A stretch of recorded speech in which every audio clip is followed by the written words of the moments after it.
Hey there, Sharon Horne-Ellstrom here. Welcome to day 2212 of What You Up To Now. Documenting the journey as I go through my online trials and tribulations. And some days there's trials, some days there's tribulations, and some days it's just plain fun.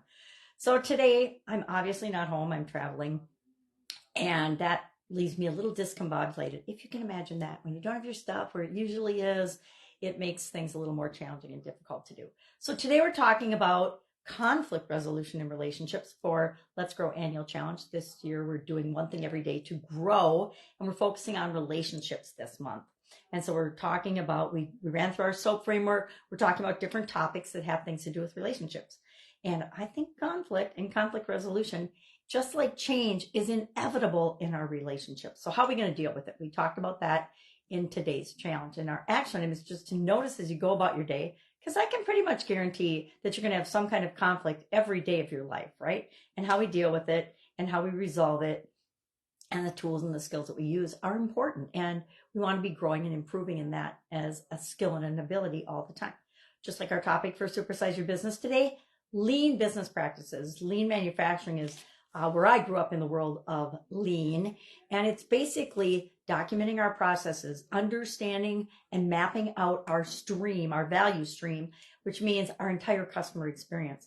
And what I used to like to do whenever I would start a new job or whenever I work with a new business, I will go through their processes backwards. I will go through how they serve their customers, and I will start with from the customer's point of view and work backwards through the system to figure out how do they purchase, how do they procure materials, how do they do everything. But I go through it backwards because when we go through a process backwards, we often see the gaps or holes or missing pieces that haven't been optimized in that process. And then I'll go through it forward after I go through it backwards as we're doing and writing and documenting our processes and procedures. And then when we get them in place, I'll go through it backwards again periodically to test and check and make sure that we are doing things as efficiently, effectively, and smoothly and economically as we possibly can in the different areas and aspects of a business.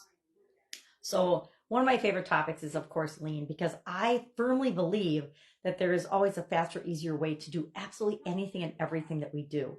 And sometimes it's important to find those things. Other times it's not. Sometimes what I like about that philosophy is I'm always looking for ways to improve and ways to grow and ways to do things better. So for example, my sister told me, well, don't you load your silverware this way in the dishwasher, which seems like a little silly thing.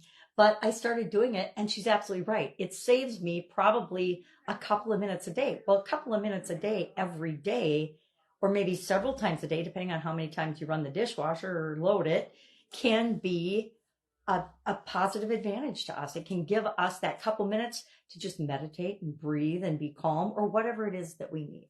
So that's all I've got today. I'm going to be out and about for a little bit here.